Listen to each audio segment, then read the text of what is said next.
Graça e paz, divino legado. Amém? Abra sua Bíblia, por favor. Vamos a um texto sagrado. Quando o evangelista Richarlison estava aqui fazendo a abertura deste culto, confirmara algo muito forte ao meu coração. Só Deus sabe como você chegou aqui esta noite. Hoje é o 6º dia da campanha. E o gigante que precisa cair esta noite é um dos mais assustadores. E eu vou fazer menção do texto em Marcos capítulo 5.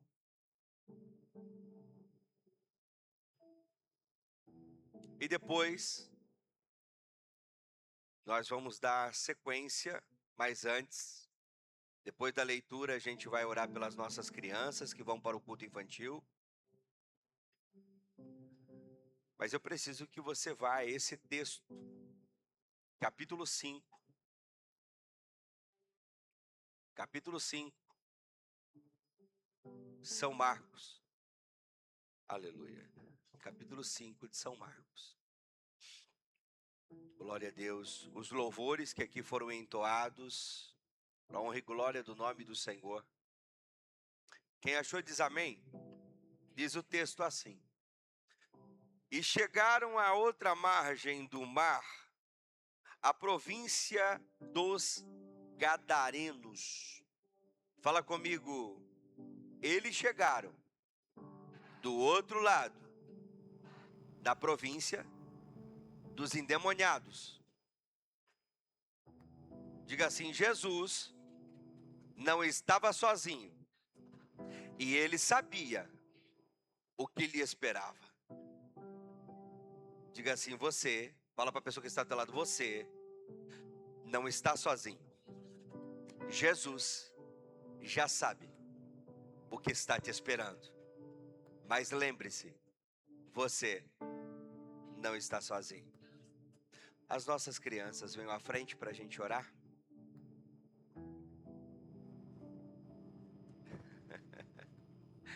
Isso. Enquanto as nossas crianças estão vindo à frente, quem está nos visitando pela primeira vez? Temos alguém que está nos visitando pela primeira vez? Levante a mão, se temos alguém nos visitando. Não? São todos da casa? Olha que bênção. Todos da casa. Levante a sua mão para cá. Pai, em nome de Jesus, gratidão pela vida das nossas crianças. Que a tua bênção, graça, paz, saúde seja sobre a vida delas, ó Pai, segundo o poder do toque do teu Espírito Santo. Usa em tuas mãos poderosamente, ó Pai, que elas cresçam na graça e no conhecimento. As tuas filhas que também vão ministrar ali, ó Pai, sabedoria e a tua bênção. E a igreja diz: Deus abençoe. Assente-se por gentileza. As nossas crianças vão para o culto infantil. Aleluia. Queridos, o texto que nós lemos, capítulo 5, me traz algo muito forte ao meu coração. E eu quero que você preste muita atenção nesta palavra, porque alguém questiona: por que eu não recebo o Espírito Santo?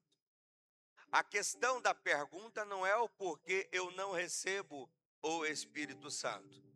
Eu vou te dar um exemplo muito claro. Eu moro de aluguel hoje. Então, se outro quiser morar em meu lugar, primeiro eu tenho que dar um aviso que eu vou estar saindo do apartamento, e são 30 dias, e aí a imobiliária libera para que outro venha entrar. Deixa eu te dar um recado. O Espírito Santo não tem como entrar se alguém que está aí dentro não desocupar o lugar. Não, você não entendeu. Eu vou repetir. O Senhor não divide a glória dele com ninguém. O Senhor não divide o teu corpo, que é templo do Espírito Santo, com ninguém. Então saiba de uma coisa: esta noite alguém vai ter que sair para que o Espírito Santo possa entrar. Alguém vai ter que bater em retirada para que o Espírito Santo possa morar de vez. Ele não é só uma visita, não. Ele é o morador da tua casa. Ele é o único que tem o controle da tua vida. Ele é o único que tem o controle do teu caminho. Ele é o único que tem o controle das tuas ações. Então ele não pode entrar, ele não pode morar se alguém que está aí dentro não desocupar a casa. E esse alguém pode ser o eu, porque eu controlo, eu faço, eu dirijo, é do meu jeito e vai ser assim. Não pode ser. A partir de hoje, quem tem que cuidar totalmente desta casa é o Espírito Santo. Na minha introdução, esta semana a gente fez uma visita no IPQ. A maioria conhece o que é o IPQ.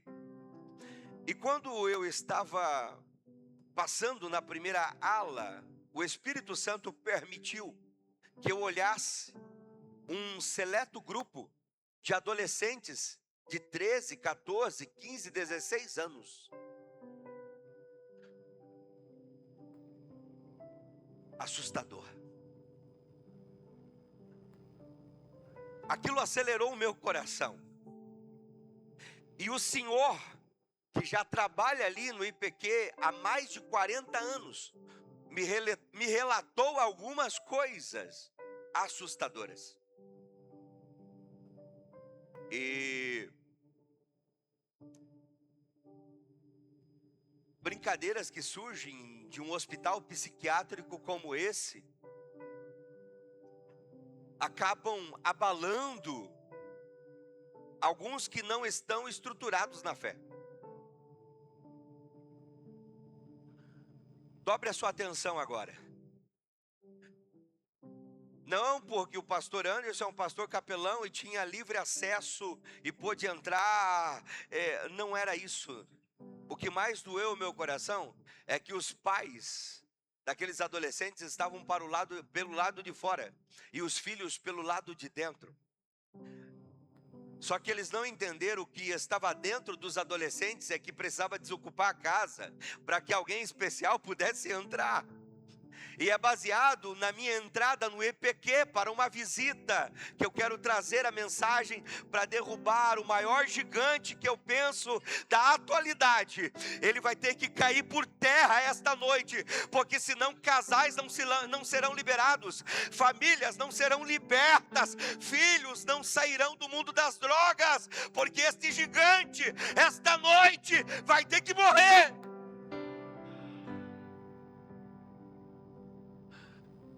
Olha só, a maior prisão não eram os muros com mais de 3 metros de altura daquele hospital psiquiátrico. A maior prisão era mental. E no meio daquela conversa, aquele senhor me relatou que havia uma ala de pessoas que há 60 anos eram deixados ali para morrer, não tinham mais saída. E ele disse: o senhor quer entrar lá? Mas eu tinha uma direção, estava vindo do trabalho, não tinha tempo para ir naquela outra ala. E ele disse: aquela ala são pessoas que estão há 40, 50, 60 anos. Então eles morrem, é dado baixa, e então alguns enterrados como indigente, porque as famílias deixaram aqui e nunca mais vieram visitar. E no meio daquela conversa, eu estou no corredor, alguém grita: sai do corredor, porque alguém está morrendo. E quando vai passar por nós, a pessoa faleceu. E ele disse: essa era a preta, estava aqui há 42 anos. Mais uma, menos na lista, que está indo embora. E quanto mais eles forem embora, então vai esvaziando aquela ala, e ela vai ser fechada totalmente. Porque agora não tem mais como deixar aqui para sempre. E aquilo balançou a minha alma. E eu fui à ala psiquiatra dos dependentes químicos, que tem uma certa validade. E eu fui a uma outra ala das pessoas mais de idade. E não parava de chegar ambulâncias com pessoas amarradas, pessoas com proteção na cabeça, toda inchada. E eu fiquei me perguntando, Senhor, a maior prisão. E Deus me levou a esse texto, capítulo 5 de Marcos.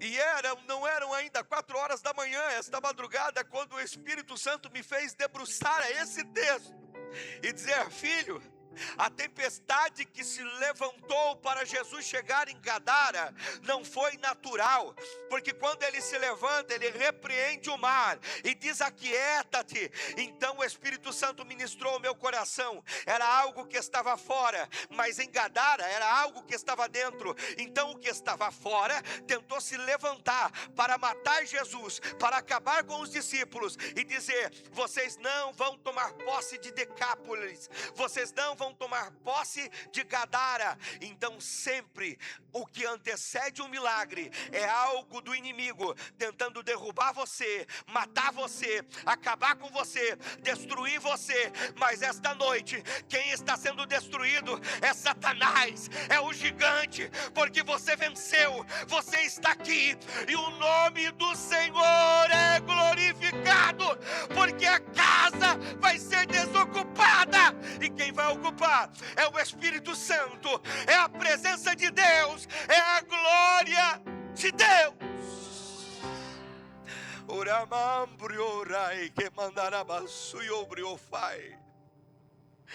Em meio ao tumulto, e nesta madrugada, o Espírito Santo aliviou o meu coração, porque primeiro ele falou ao meu coração dizendo, foi a autoridade de Jesus que repreendeu aquele mar revolto, que eram feitas por demônios.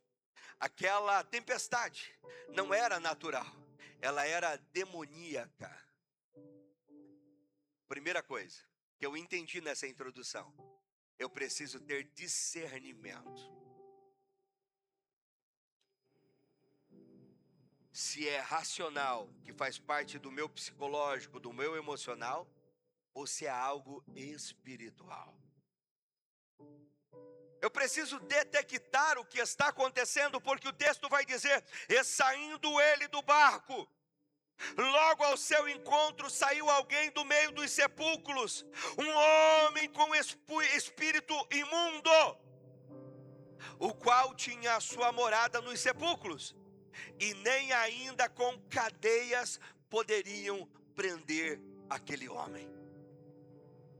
O texto vai mais além, porque tendo sido muitas vezes preso com grilhões e cadeias, as cadeias foram por ele feitas em pedaços e os grilhões em migalhas, e ninguém poderia amansá-lo. Aí o Espírito Santo ministrou muito forte ao meu coração. A questão aqui é racional, porque prenderam com correntes, com grilhões. O texto diz, e ninguém conseguiu amansá-lo. Isso é algo racional.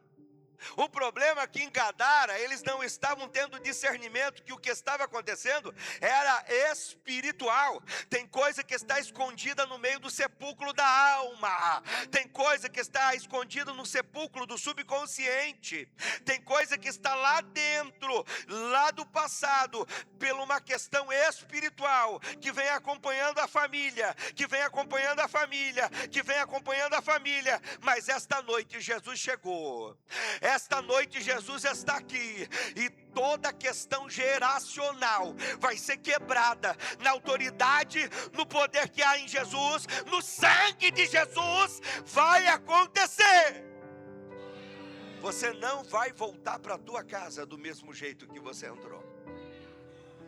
Você não vai. Ah, mas o meu avô era um bêbado. O meu pai era um bêbado. Você não vai ser bêbado. Ah, mas o meu avô era drogado. O meu pai era drogado. Você não vai ser drogado. Ai, mas o meu avô matou, o meu pai matou, você não vai matar ninguém. Ah, mas alguém roubou, alguém não, você também não vai roubar. João 10:10. O ladrão vem senão roubar, matar e destruir. Porém, aleluia, porém, continuação de história, Jesus veio para dar vida e vida com abundância. Jesus veio para dar vida e vida com abundância. Para mim continuar esta mensagem, eu preciso ir a dois textos. Lucas, capítulo de número 10 e o versículo de número 19. Vamos para a Bíblia. Lucas, capítulo 10, versículo 19. Olha o que o texto vai dizer. Lucas 10 e 19.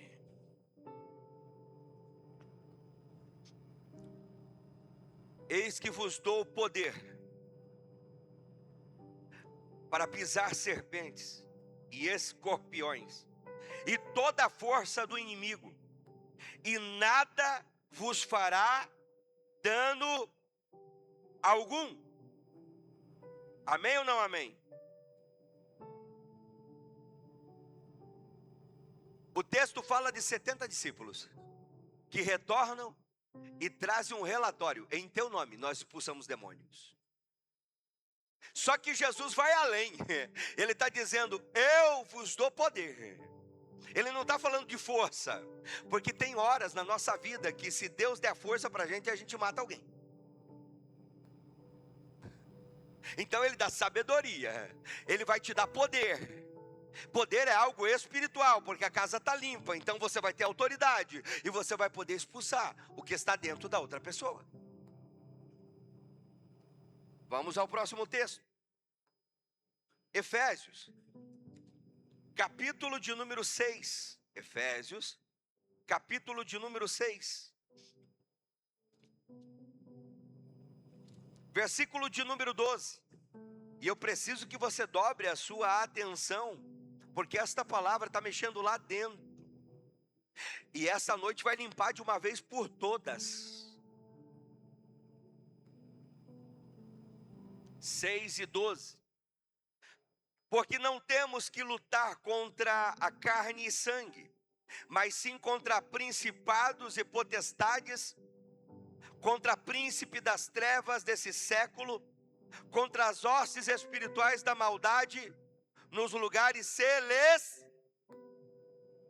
Diga assim para essa pessoa que está do seu lado: a minha luta não é contra você, é contra o diabo.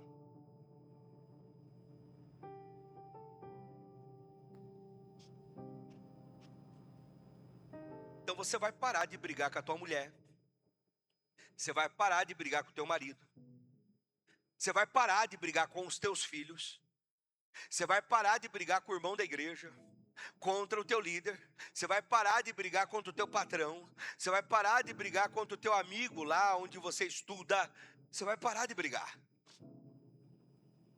Porque a tua luta não é contra ele, contra ela. A tua briga é contra o que está dentro dele, o que está dentro dela. Ah, pastor, mas é crente. A Bíblia diz que crente até o diabo é, que ele crê que estremece, mas ele não o... Talvez você que é casada está dormindo com alguém que não carrega o Espírito Santo. E se não carrega o Espírito Santo? Se não carrega o Espírito Santo, carrega o quê? É forte, não é? É forte. E isso é assustador. A casa precisa ser limpa. Vamos ao texto. E eu quero falar esta noite sobre derrubando o gigante da opressão espiritual. E você vai entender porque não adianta eu tomar posse de uma vitória se eu estou sendo oprimido a um ponto de querer desistir de tudo.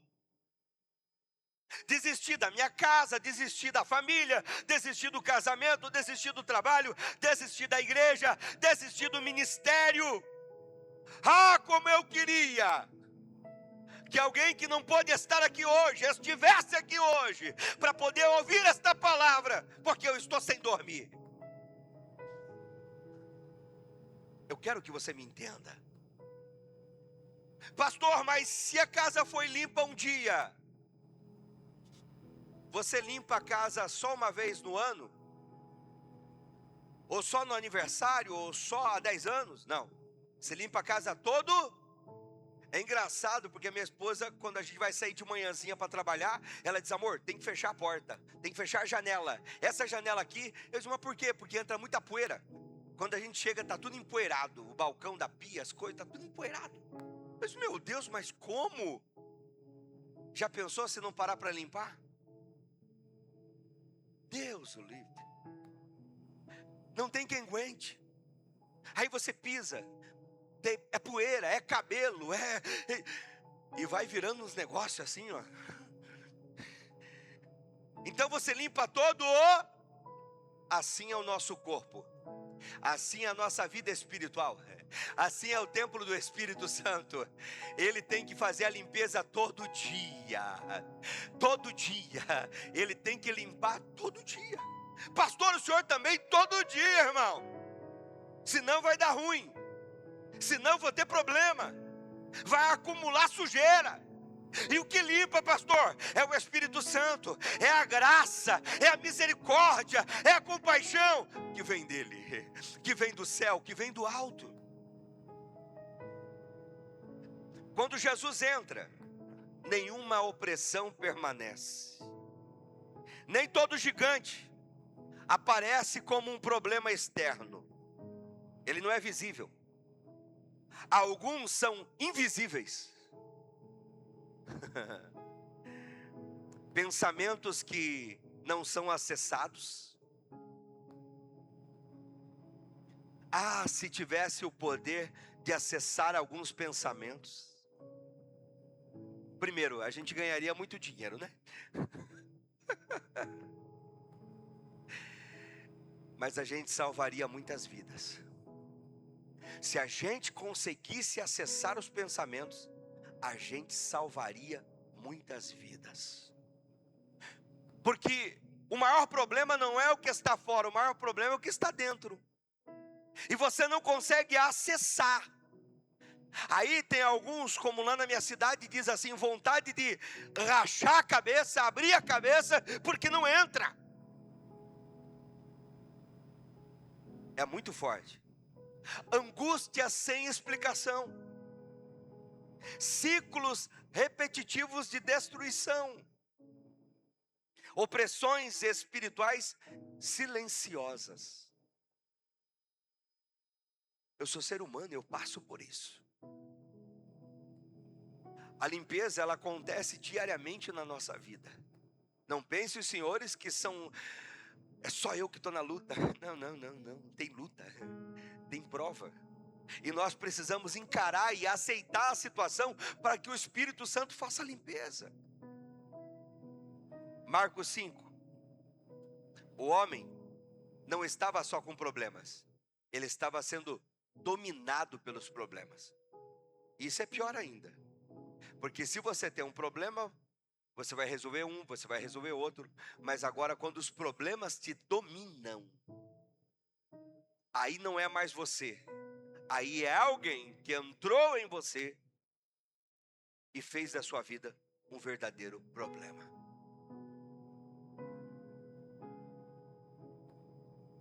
O homem estava isolado, estava preso e estava ferido. Aonde? No meio dos sepulcros.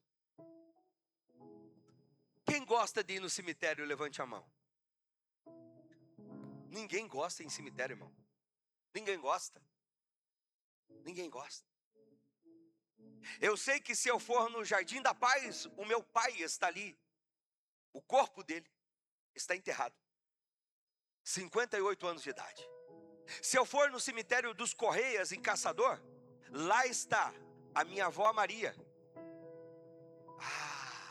mulher de oração que muito orou por mim. E ela disse: nunca deixe, meu filho, de fazer a obra de Deus. Continua o ministério que Deus colocou em tuas mãos. E ela orava por mim nas madrugadas. E eu disse: vó, a senhora ora quanto tempo por dia? Ô meu filho, eu já estou com 92 anos de idade, eu estou cansadinha. Eu só consigo dobrar o meu joelho 4 horas por dia para orar. Só 4 horas. A gente não aguenta às vezes 5 minutos, né? Não aguenta 10 minutos. Lá também está o meu avô, José França. Tocava uma gaita, cantava uns hinos lindos, que a angústia saíra do coração. Mas lembro-me no dia que eu recebi como uma facada no meu coração. Eu estava no centro de Florianópolis e o telefone toca e eu disse: ai, o meu avô morreu. Era do IML, ligando para mim reconhecer o corpo dele, porque ele estava vindo de bicicleta. Ele só foi na cidade de São Francisco. Ele morava em Joinville, mas ele resolveu ir de bicicleta buscar o salário dele. E quando ele estava voltando, ele foi atropelado e o motorista fugiu. E eu fui reconhecer o corpo do meu avô lá na cidade de Joinville. Percebe quantas coisas vão sendo colocadas na mente? Se eu for no cemitério Correia, lá está minha irmã, com quase 1 ano de idade. Falava: mamãe, papai, caminhava, mas uma meningite meningocose, coisa de 2 horas, levou ela a óbito, e ela também está enterrada lá. Eu poderia aqui contar alguns cemitérios de muitas coisas que aconteceram, mas eu quero trazer à tua memória o que te traz esperança, que se a tua alma está no meio dos sepulcros, presa, angustiada, ferida, esta noite Jesus está trazendo ao externo, para que você seja liberta, você seja liberto, e seja cheio do Espírito Santo, e aquilo que estava aprisionando você, liberte você esta noite, porque este gigante da opressão vai ter que cair por terra. Ele vai ter que cair por terra. Sabe aquela dor de cabeça insuportável que você não aguenta mais? Que você diz que é enxaqueca, você diz que é migrânia, você diz que é qualquer coisa, menos uma opressão. Eu vim aqui para dizer para você que o que você está enfrentando nesses últimos dias dentro da tua casa é uma opressão. E eu não estou falando só de você não. Eu sou sincero, irmão. Outro dia, nós voltando de um trabalho de outra cidade, de um serviço, quando a gente chegou em casa, veio dor de cabeça, dor no corpo. Hoje mesmo foi um exemplo. Só Jesus. Vontade de sair correndo, misericórdia. A opressão está tão grande. Mas eu tenho uma notícia: Jesus chegou. Jesus está aqui. Você não está sozinho, Jesus está aqui. Jesus está aqui. Aquele dia, alguém diferente pisaria em um lugar que muita gente não queria pisar. Onde Jesus chega, o inferno perde o direito de permanecer. Aonde Jesus chega, o inferno perde o direito de permanecer. Eu estou olhando agora e vendo que ele não vai permanecer mais na tua vida. Ele não vai permanecer mais na tua casa. Ele não vai permanecer no ministério. Ele não vai. Pastor, tem como? Tem. Porque o capítulo 4 termina Jesus acalmando a tempestade, mas o 5, ele está confrontando a tempestade espiritual. O cenário é a terra dos Gadarenos. Só que o que me chama mais a atenção aqui é que Jesus atravessa o mar não por causa de uma multidão. Jesus atravessa o mar por causa de uma pessoa. Uma pessoa. Tem muita gente preocupada em encher a igreja, não é? Hoje ainda, vindo para a igreja, eu ouvi alguém dizer: eu fechei a igreja. Deixa eu falar uma coisa para você. Não é fácil abrir igreja não, irmão. Você tem que ter muita certeza que é Deus. Porque as pessoas estão preocupadas em encher a igreja. Nós queremos encher o céu. O céu, não a igreja. Até porque, se eu tomar posse da igreja, eu estou me prostituindo. Porque a noiva não é minha. A noiva é de Jesus. A noiva é de Jesus. Ah não, a minha igreja. Quantos pastores que a minha? Não, irmão. A noiva é de Jesus. A noiva é de Jesus. Isso é muito sério. Fala comigo, a opressão rouba a identidade. Quantas pessoas que você lembra que cantavam, pregavam, evangelizavam, faziam de tudo, hoje não fazem mais. Porque a opressão lhes roubou a identidade. Até hoje, atendendo algumas situações, a gente fica até assustado em ouvir mais fulano, ciclano. Não queremos divulgar o que aconteceu com A, com B ou com C. Nós queremos divulgar o que a graça está fazendo, o que a misericórdia está fazendo, o que o amor de Deus está fazendo. É isso que nós queremos. Porém, me dá prova, pastor, capítulo 5, versículo 9 de Marcos. E eu vou te provar que a opressão rouba a identidade. O texto vai dizer que Jesus pergunta: qual é o teu nome? O que ele responde? Legião. Porque a opressão roubou a identidade de um humano. Não era mais o moço que estava ali, era a legião. Não era mais o moço da família. O que estava ali eram demônios. Por isso que eu disse no início da introdução da mensagem, você precisa ter discernimento espiritual, porque tem pessoas perto de você, junto com você, que você não sabe quem está ali dentro.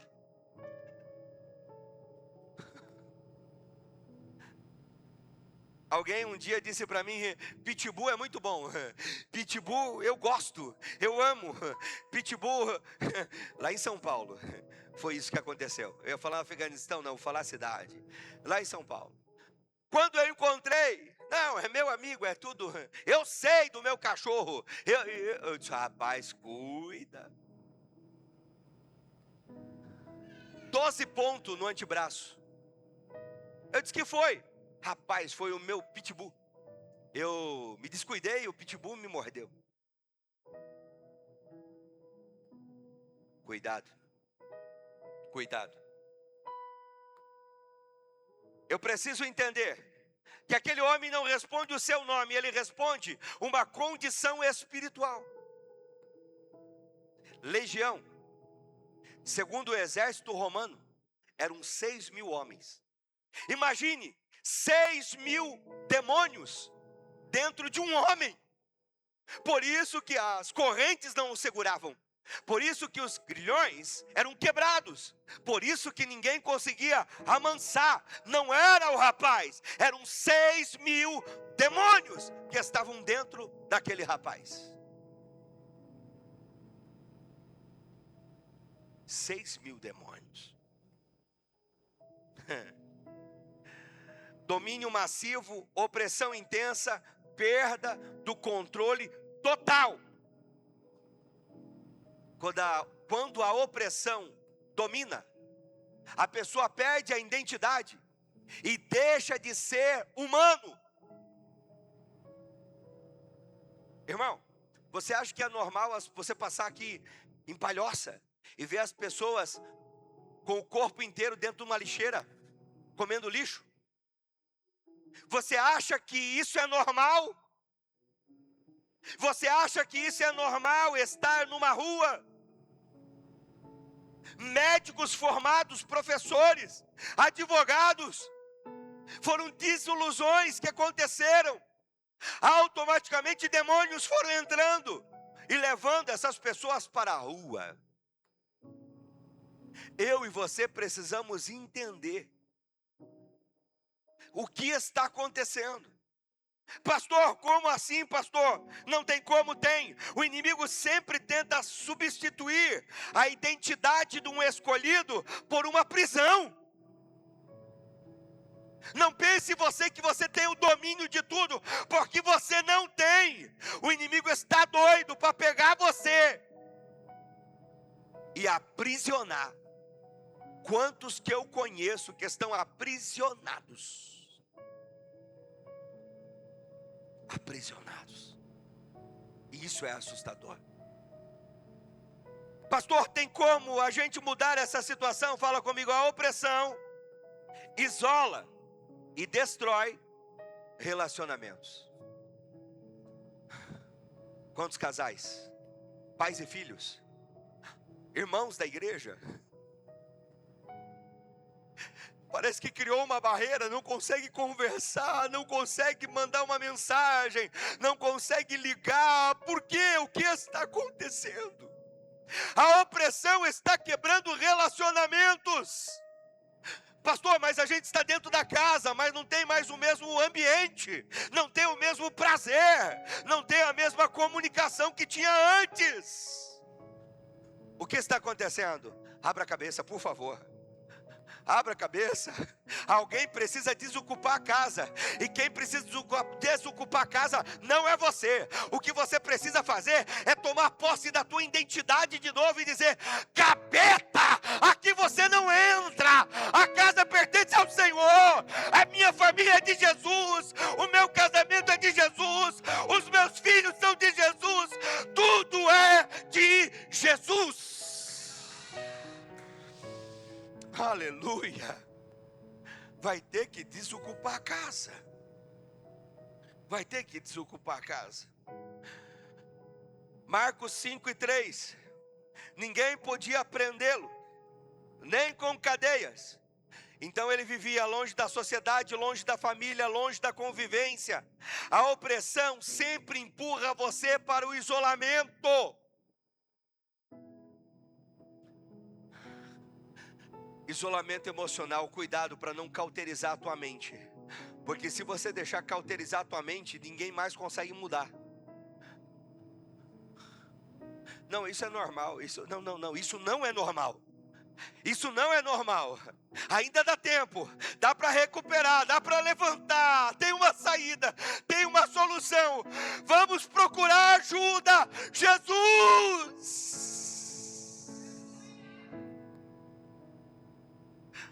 Não se isole. Por favor, não se isole. Não se isole. Não se isole. Eu sei que tem crianças no ambiente, mas você é adulto o suficiente para entender o que eu vou falar. Eu peguei muitos casos de suicídio na parte de Pomerode. Eu pastoreava um lugar chamado Badenford. Eu falei que o pastor Edilson, a pastora Mônica conhece muito bem a região. E ela faz limite com divisa de Indaial e também Pomerode. Uma das áreas mais terríveis que existe. Um dia eu voltando de uma vigília da Itopava Central. Alguém estava pendurado em um viaduto que a gente chama de Mafisa, perto da Cooper. E usou um daqueles postes. E se jogou dali pendurado em uma corda com uma placa dizendo: ninguém me amou. Aquilo mexeu comigo porque eu estava em uma vigília de avivamento. Eu estava em uma vigília dizendo que Jesus salvava, que Jesus curava, que Jesus fazia. Mas quando eu estou voltando daquela vigília, eu me deparo com aquela cena. E o Senhor ministrou o meu coração.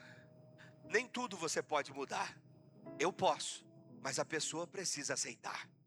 A pessoa precisa querer. E depois, dias após, eu pude visitar a família, porque eu fui atrás, eu sempre fui assim, para poder prestar a oração, a ajuda, E eu fiquei sabendo que era um homossexual, o estado daquela pessoa. E eu fiquei sabendo que muitas coisas acabaram acontecendo. E infelizmente, até mesmo aquela pessoa, ela vinha de uma raiz cristã. Luterana, mas cristã. Ok? Que a maioria dos alemães são assim. Uma semana depois, eu me deparo com um sumiço de um menino de 12 anos. Ele se isolou, ele foi para a mata, ele desapareceu. E aí já foi no texto do salto, sentido a Pomerode. Fomos atrás porque abrimos uma igreja. A gente fez a abertura de uma igreja, dirigido pelo Espírito Santo, através dessa situação que aconteceu em um lugar chamado Ribeirão Shelters. E os bombeiros procurando há mais de uma semana, e depois de uma semana a mãe vai abrir a janela, o corpo cai de cima de uma árvore que estava em cima do telhado. Ele tinha se enforcado ali. E quando eu vou conversar com a família, a situação foi, ele foi se isolando, não tinha comunicação, não tinha relacionamento, e isso é terrível. Porque eu sei o que já aconteceu comigo quando eu perdi tudo. Eu perdi tudo. O diabo me visitou e disse: olha, se mata. Você vai acabar com o teu sofrimento. Vai ser bom. Vai ser tranquilo. Agora você deve 2 milhões. Olha lá, o fulano de 38 tirou a vida. O ciclano de 40 tirou a vida. Olha aí quem você era e agora você está aí lavando uma louça. Você é um dono de casa agora, morando de aluguel, perdeu tudo e ainda deve 2 milhões. E o diabo começou, e o diabo foi, e ele disse assim: olha a janela aí, são 2 andares, você vai no beiral e você pula, não vai doer, o sofrimento vai acabar. Irmão, eu estava totalmente desligado, eu me grudei. Eu estava grudado assim, e eu não conseguia clamar pelo sangue de Jesus. Eu estava neutralizado, eu estava me isolando, eu estava trancado. Eu nunca falei isso, mas o Espírito Santo está dizendo: fala, porque alguém vai desocupar a casa, e o meu Espírito precisa entrar para dar livramento esta noite. E eu me segurei. E eu não conseguia falar: o sangue de Jesus tem poder, eu não conseguia. Até que a minha esposa chegou e me deu um abraço e disse: amor. Quando ela falou amor, o sangue de Jesus tem poder. Deus me deu livramento. Mas eu pergunto, se ela não tivesse chego, talvez eu não estaria pregando aqui essa noite. Quando as circunstâncias são maiores, o que está te dominando é uma força externa que veio trazer algo para confortar o teu coração e dizer: vai valer a pena, o teu sofrimento vai acabar, vai ficar tudo bem. Não, ele é mentiroso. Satanás é mentiroso. Cuidado com as vozes que você está ouvindo. Cuidado com as vozes que você está ouvindo. Cuidado. Porque nesses últimos dias a luta tem sido espiritualmente muito forte. E eu sei do que eu estou falando. E toda vez que a intensidade ela vem desta forma, é porque algo está prestes a acontecer. Mas antes que aconteça, o Senhor está aqui para dizer: vai dar tudo bem, vai acabar tudo bem, vai dar tudo certo, a opressão vai embora, vai ficar tudo bem, vai ficar tudo bem. Reaja! Levante as suas mãos lá em cima, levante, por favor. Diga assim: eu creio que vai ficar tudo bem, em nome de Jesus. Aplauda ao Senhor.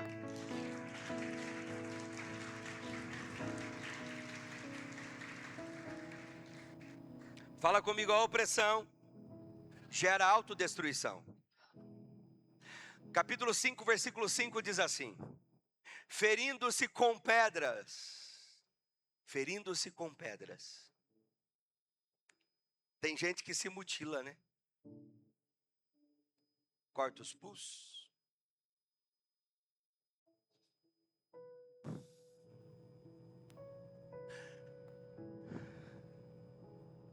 Quantos adolescentes, olhe para mim, meus filhos. Quantos adolescentes que hoje, coisas banais, estão perdendo a sua vida. Pastor, mas por que isso? Por que isso? Porque os lares estão sendo destruídos. Então eu não consigo me ferir só com as palavras. Então eu vou pegar algo que eu possa mostrar e eu vou me vitimizar. Então eu preciso aparecer.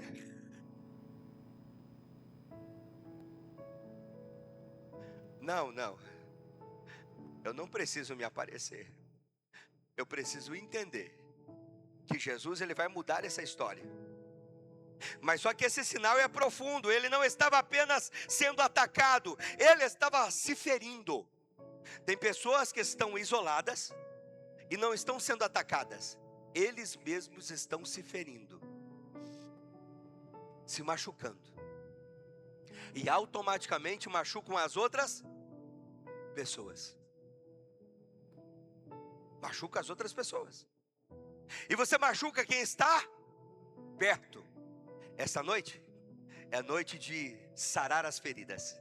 Essa noite é a noite de dizer: Senhor, derrama do teu bálsamo sobre as feridas que eu fiz na outra pessoa. Essa noite é a noite de dizer: tenha misericórdia de mim, porque eu libero perdão, e através do perdão eu também serei perdoado. Eu não vou machucar mais ninguém, porque se isola, começa a se machucar, e automaticamente vai começar a machucar os outros. Às vezes não é com pedra, não é com faca, não é com... Não. É com palavras. É com palavras. Você conhece alguém assim? Que a opressão é tão grande que começa a machucar com palavras? Você conhece alguém assim? Essa noite é a noite da sua cura. É a noite do milagre essa noite. É a noite da cura. Por quê, pastor? Porque a opressão leva a decisões destrutivas. A opressão leva a comportamentos repetitivos. Você vai canalizar em algo. Você vai canalizar em algo. Tem uns que canalizam na droga, na bebida alcoólica, no cigarro. Canaliza até no esporte. Canaliza. Tem gente que vira a noite jogando. Canaliza. Eu, quando estava muito ruim, eu canalizei no ministério, irmão. Era louco. Fazia 23, 24, 25 visitas no dia. Você é louco. Mas eu tinha que canalizar uma falta que eu tinha dentro de casa. Isso lá atrás, graças a Deus, Deus mudou a minha história.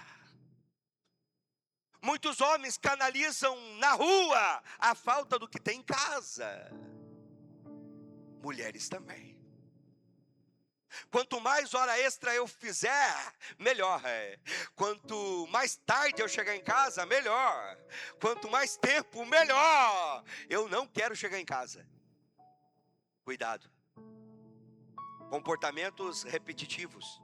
Dor autoimposta. Fala comigo, o inimigo não apenas quer me atacar, ele tenta me usar contra mim mesmo. Sabe como? Ele é acusador. Ele vai trazer o teu passado à tona. Você fez, você aprontou, você caiu, lá lembra o que você está escondendo, e aí ele vai te acusando, conforme ele vai te acusando, você vai se isolando, conforme você se isola, você canaliza. Cuidado. O que é depressão, pastor? É excesso do passado. O que é ansiedade? É excesso do futuro. Vou repetir, não, você não entendeu, eu vou repetir. Depressão é o excesso do passado. E aí o acusador pega e começa a lançar na tua mente. A ansiedade é excesso do futuro. Você nem chegou lá, mas você já está preocupado com o futuro. Aí você fica acelerado.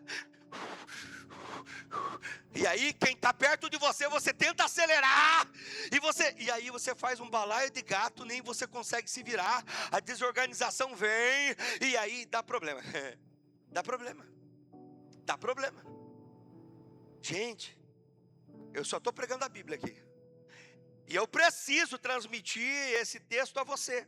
Fala comigo. Jesus tem autoridade sobre qualquer opressão.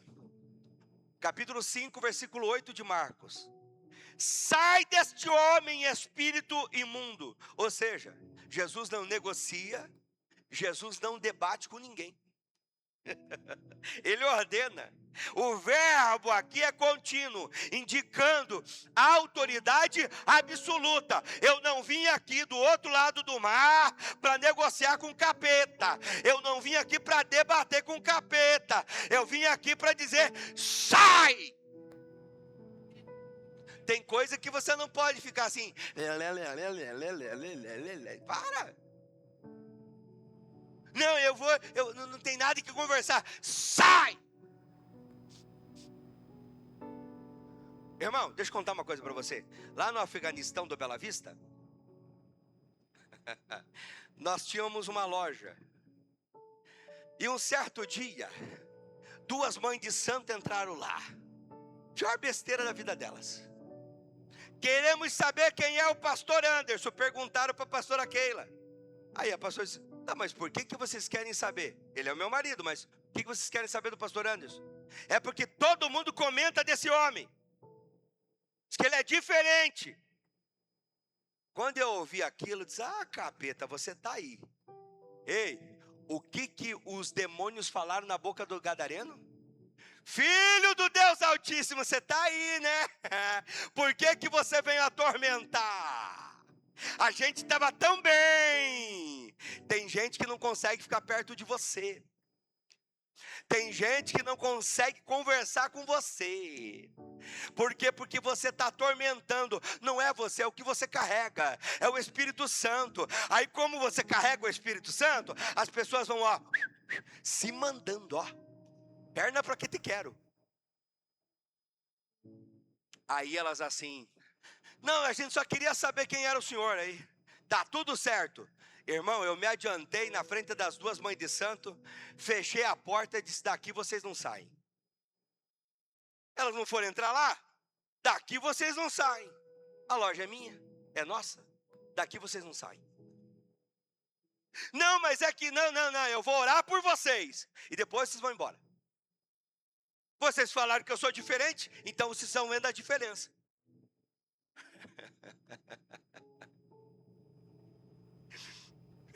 Sabe o que é? Piu, piu, piu, piu, piu, piu.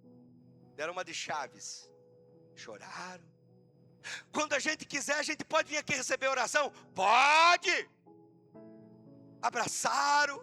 É diferente, é diferente. Mas alguém tinha que desocupar aquela casa para que o Espírito Santo entrasse. Deixa eu contar para você, tem tanta gente que está perto de você, que o que está nele, está nela, precisa desocupar a casa, e é você que vai ter que usar de autoridade, para que essa pessoa, ai Jesus, é você, não adianta querer colocar no lombo dos outros, não adianta querer dizer, vai ser o outro, vai ser a fulana, não, é você vai ter que ter autoridade e dizer, sai, em nome de Jesus. Fala comigo, a opressão reconhece Jesus antes dos homens. Capítulo 5, versículo 6. Vendo Jesus de longe, correu e o adorou. Irmão, até o diabo adora Jesus. Se prostrou, adorou. Ei, antes da cidade reconhecer, os demônios já conheciam. Por isso, eu quero que você entenda algo.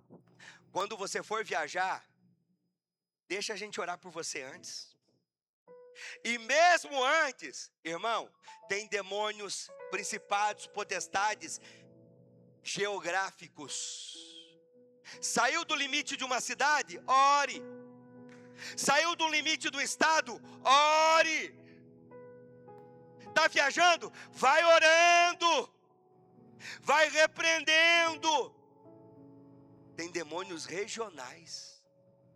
Tem gente que sai limpo e volta cheio. Não, você não entendeu, eu vou repetir. Tem gente que sai da cidade limpo. Glória, aleluia. Irmão, uma vez eu fui para Salvador. Foi terrível. Eu saí do lugar onde eu estava e quando eu pisei no Pelourinho, uma opressão terrível. Eu voltei aonde eu estava e disse, não quero nem passear aqui. E voltei. E fui orar. Entenda. Ah, pastor, é lindo. Cada um, irmão. Cada um. Mas a opressão era tão grande. Cuida. Às vezes os teus filhos saem bem da casa para a escola. E quando voltam da escola,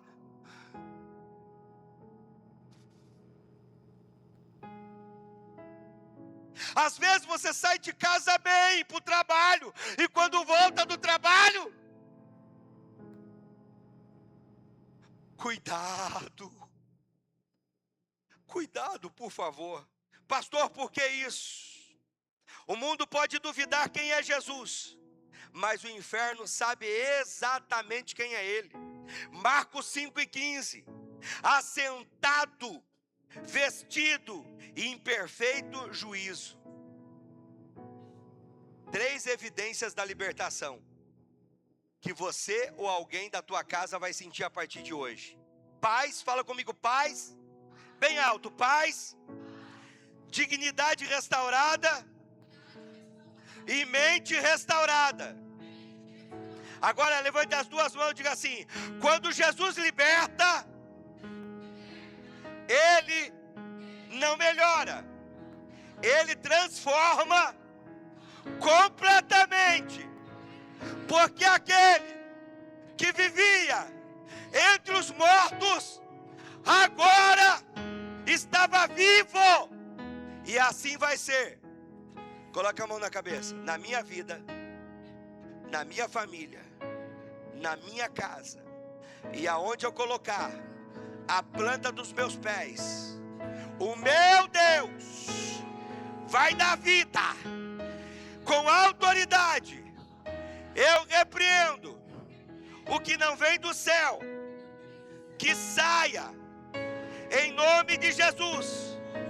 Agora, gigante da opressão, angústia constante, pensamentos opressivos, ciclos de derrota, opressões espirituais na minha família. Hoje é o último dia. Jesus entrou em Gadara por um homem. Então aqui, na Divino Legado, Ele entrou por minha causa. E com certeza, a vitória é certa. Em nome de Jesus. Só quem crê assim, aplauda ao Senhor, dando glória, dando aleluia.